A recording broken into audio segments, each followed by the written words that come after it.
नमस्कार दोस्तों, spirituality bye सुमन channel पर आप सभी का स्वागत है। माँ संतोषी की कृपा से दूर होंगे सारे दुख। आइए आज सुनते हैं शुक्रवार स्पेशल माँ संतोषी की कथा। माँ संतोषी का पूजन करने से मन को शांति मिलती है और जीवन के दुखों से छुटकारा भी मिलता है। शास्त्रों के अनुसार माँ संतोषी की पूजा और व्रत लगातार करने से सुख समृद्धि आती है। सुख संतोष की देवी माँ के पिता गणेश और माता रिद्धि सिद्धि हैं। रिद्धि सिद्धि धन धान्य सोना चांदी मूंगा रत्नों से भरा परिवार होने के कारण इन्हें प्रसन्नता सुख शांति और मनोकामनाओं की पूर्ति करने की देवी भी माना गया है। सुख सौभाग्य की कामना से माता संतोषी के 16 शुक्रवार तक व्रत किए जाने का विधान है। माँ की व्रत कथा इस प्रकार है। एक बुढ़िया थी, उसका एक ही पुत्र था। बुढ़िया पुत्र के विवाह के बाद बहू के घर से सारे काम करवाती, परंतु उसे ठीक से खाना नहीं देती थी। ये सब लड़का देखता था पर माँ से कुछ कह नहीं पाता था। बहू दिन भर काम में लगी रहती, उपले थापती, रोटी रसोई करती, बर्तन साफ करती, कपड़े धोती और इसी में उसका सारा समय बीत जाता। काफ़ी सोच विचार कर एक दिन लड़का माँ से बोला, माँ मैं प्रदेश जा रहा हूँ। माँ को बेटे की बात पसंद आ गई और उसे जाने की आज्ञा दे दी। इसके बाद वह अपनी पत्नी के पास जाकर बोला, मैं प्रदेश जा रहा हूँ, अपनी कुछ निशानी दे दे।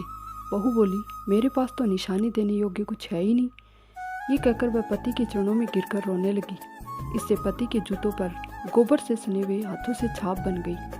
पुत्र के जाने के बाद सास के अत्याचार बढ़ते गए। एक दिन बहू दुखी हो मंदिर चली गई। वहाँ उसने देखा कि बहुत सी स्त्रियाँ पूजा कर रही थी। उसने स्त्रियों से व्रत के बारे में जानकारी ली तो वे बोली कि हम संतोषी माता का व्रत कर रही हैं। इससे सभी प्रकार के कष्टों का नाश होता है।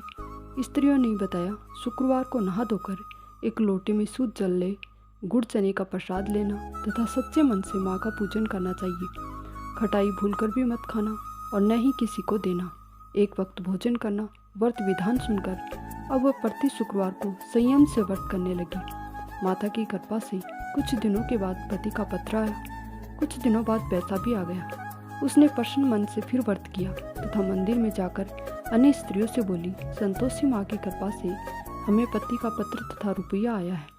अन्य सभी स्त्रियाँ भी श्रद्धा से व्रत करने लगी। बहू ने कहा, हे माँ, जब मेरा पति घर आ जाएगा तो मैं तुम्हारे व्रत का उद्यापन करूँगी। अब एक रात संतोषी माँ ने उसके पति को सौंपन दिया और कहा कि तुम अपने घर क्यों नहीं जाते। तो वह कहने लगा, सेठ का सारा सामान अभी बिका नहीं है, रुपया भी अभी नहीं आया है।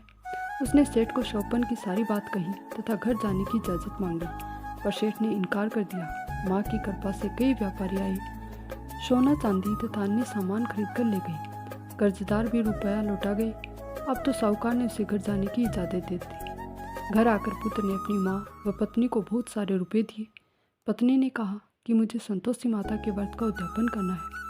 उसने सभी को न्योता दे उद्यापन की सारी तैयारी की। पड़ोस की एक स्त्री से उसे सुख देखकर ईर्ष्या करने लगी। उसने अपने बच्चों को सिखा दिया कि तुम भोजन के समय खटाई जरूर मांगना। उद्यापन के समय खाना खाते खाते बच्चे खटाई के लिए मचल उठे तो बहू ने पैसा देकर उन्हें बहलाया। बच्चे दुकान से उन पैसों की इमली खटाई खरीदकर खाने लगे तो बहू पर माता ने कोप किया। राजा के दूत उसके पति को पकड़कर ले जाने लगे तो किसी ने बताया कि उद्यापन में बच्चों ने पैसों की इमली खटाई खाई है। तो बहू ने पुनः व्रत के उद्यापन का संकल्प लिया।